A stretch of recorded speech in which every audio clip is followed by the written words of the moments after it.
Gracias, presidente. Quiero repetir las palabras del secretario de Hacienda. No va a haber reforma energética exitosa sin un cambio de régimen fiscal de Pemex. Pemex tiene dos grandes problemas: su régimen fiscal y su corrupción. Quedaron de solucionar el problema del régimen fiscal y no solo no lo solucionan, sino lo endurecen y perjudican peor a Pemex. Y se requiere, pues, que se cambie, porque es confiscatorio de sus utilidades y se requieren recursos para la reinversión y pueda crecer la empresa como una empresa normal. Pero quiero referirme al Fondo Mexicano del Petróleo, porque se dice aquí, es una nueva ley, el Fondo Mexicano del Petróleo lo quieren hacer ver como si ahora va a ser el de Noruega, un fondo de largo plazo donde van a llegar los recursos, muy romántico. Pero lo que uno lee en la ley, en primer lugar, su patrimonio se integra por los ingresos derivados de asignaciones y de contratos. ¿Cuánto le va a llegar de asignaciones y cuánto le va a llegar de contratos? También de los intereses o producto de las inversiones y de donaciones, de la caridad. Pero esos son los tres conceptos: la caridad, los intereses y lo que venga de las asignaciones y contratos. Concentrémonos en cuánto va a recibir de concesiones y de contratos. De asignaciones, pues es lo que va a pagar Pemex. Ya vimos cuánto va a ser, el 4.7% del Producto Interno Bruto, y luego entraremos a ese tema. Pero ahorita me quiero concentrar estos breves minutos en el tema de los contratos. ¿Cuánto va a recibir el Fondo Mexicano del Petróleo, cuasi noruego, por contratos? En primer lugar, este fondo será un mecanismo de pago de contratistas y es un fideicomiso para pagar los costos y las utilidades de los contratistas. ¿Cuánto va a pagar el Fondo Mexicano del Petróleo por contratos, por contratistas, a los contratistas? Pero hay un problema mayor, que es cuando sale el petróleo a boca de pozo, lo recibe una comercializadora del Estado que es privada.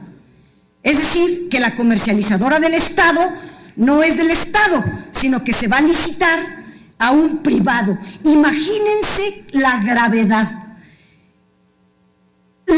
Los concesionarios van ahora, viene la British Petroleum, saca el petróleo y se lo da no a Pemex, no al Estado, se lo da a otro privado.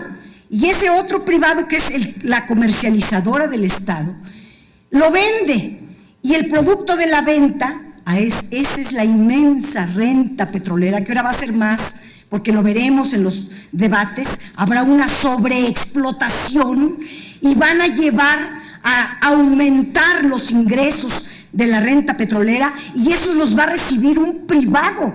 Y un privado que dice esta ley, bueno, la ley de hidrocarburos, que va ligado a esta ley, dice que se descontarán los costos de la comercializadora privada y no se establecen criterios. ¿Cuánto va a costar la comercializadora privada para...?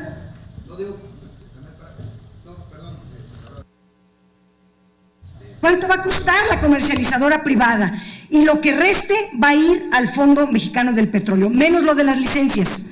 Las licencias son concesiones, la petrolera se queda con el petróleo y le va a dar a la comercializadora lo que corresponda a las contraprestaciones y la en petróleo, y la comercializadora venderá la parte de petróleo que den las licencias, y lo que obtenga lo entrega al Fondo Mexicano del Petróleo. Entonces, nos presentamos ante dos asuntos bien graves. En primer lugar, el Fondo Mexicano del Petróleo se convierte en un fondo de garantía para el pago de todos los contratos. Si una empresa pierde, también se le va a pagar. Si una empresa gana, también se le va a pagar.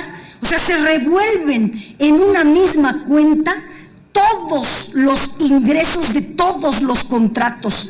La ley no establece en ningún artículo, ni de esta, ni de la ley de hidrocarburos, ni de ninguna, cuáles son los criterios que se van a establecer para que los flujos de cada contrato se lleven contrato por contrato.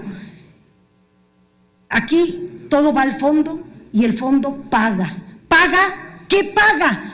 Pues lo convenido en el contrato. ¿Y qué es lo convenido en el contrato? La utilidad operativa y el porcentaje de utilidad operativa. ¿Y cuál es el porcentaje de utilidad operativa? Lo que le toque al contratista después de descontar sus costos, gastos, inversiones y regalías. O sea que ya se cobró con el cucharón y luego viene por la cuchara.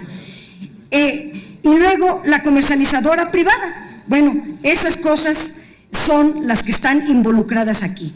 Y luego, esa es la primera prelación. Aquí la pregunta es, primero se pagan contratos, esa es la primera prelación. Si sobra, nos vamos a la segunda. Es el Fondo de Estabilización de los Ingresos Presupuestarios, el Fondo de Estabilización de los Ingresos de las entidades federativas, los fondos para el CONACYT, todos los fondos. Y luego los destinos se van a los remanentes.